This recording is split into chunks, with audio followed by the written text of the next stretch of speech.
Yeah.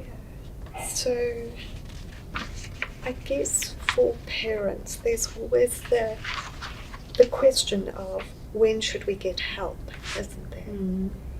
And we've talked today a lot about noticing those warning signs, and if we're finding that they're becoming more entrenched and they're getting worse, the too much of the time, for too long, it's really hard to shift things, and it's feeling completely overwhelming on an ongoing basis, then that would be a really important sign. And when the functioning is being significantly affected, both the young person's functioning is, in terms of getting to school, in terms of sleep, in terms of eating, in terms of learning, in terms of connecting with others, and when it's also impacting on the family, when we feel like the family are being held hostage by the anxiety that's so present all the time, or there are definitely harm and safety concerns, absolutely. and that's becoming such a huge presence for the whole family too. Yeah. And just as you were talking, Fiona, I was thinking absolutely, like, they are the warning signs that like now is the time we need help. And I think it's also important to just keep in mind what we've talked about, those early warning signs, and trying to catch it earlier, because there's a lot that we can also do before coming into, say, our service. There's a lot of community supports, there's a lot of apps for young people around anxiety, mindfulness. So I think it's and just understanding what it is, resources to understand this is what it is, and this is what happens, and these are the things that are helpful ways to that kind of normative and that understanding can actually just be super helpful at that beginning level as well. So Fiona, if we have a parent or caregiver who's noticed the intensity's changed, it's happening for longer, it's affecting the teenager and the family, it's feeling quite entrenched, where could they go? Where can families go for help? I guess a very important step is talking with your GP first, isn't it? And seeing if the young person can do that. And at high schools there are school counsellors, and there are a number of NGOs that have specific programs for working with anxiety, sometimes group-based, but some individual programs as well.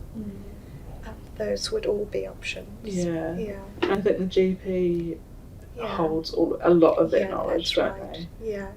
And is another judgment in terms of how what's happening here and what's needed here. So the GP can refer into our service, and they can refer into the other community services as well. And there's a lot of psychological strategies and therapies that are available for anxiety, and there's a lot of evidence that they are effective and helpful, and there are also times when medication can be an additional support, and that's a GP can start with that, but there can be referrals to medical specialists for that too. I think I hold a lot of hope. I've worked with a lot of young people who really struggled with anxiety, and I have seen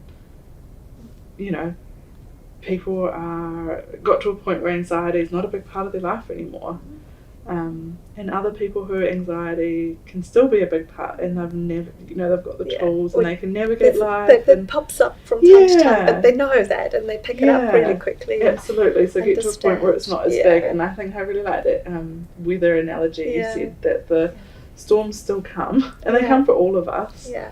But learning those skills to weather that storm, and so it doesn't kind of stick around as long. Yeah, but I agree. We've seen so many young people come out the other side. Yeah. Yeah. And many of them never needing to come back. Absolutely. And sometimes just but the more they know about themselves and the more they understand that, and their families do as well, the quicker they pick things up, and the quicker they can turn things around too. Yeah. Absolutely. Yeah. And another part that I'm just holding is there's a lot of information here, and like you said, parents are trying to do their best. They're trying to navigate life. They're trying to do the best for their teenager. Yeah. And what I often come back to is actually just some of the basics, actually just spending time with your teenager, doing things that they like.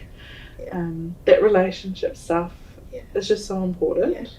Yeah. And I think we can often forget that because we get so bogged down with just trying to help with the problem or the thing that's concerning. But actually the connection is much wider. And life, there are other things that are happening, and keeping those going is really important. Yeah. Thanks, Jess. It's been good to share our ideas together.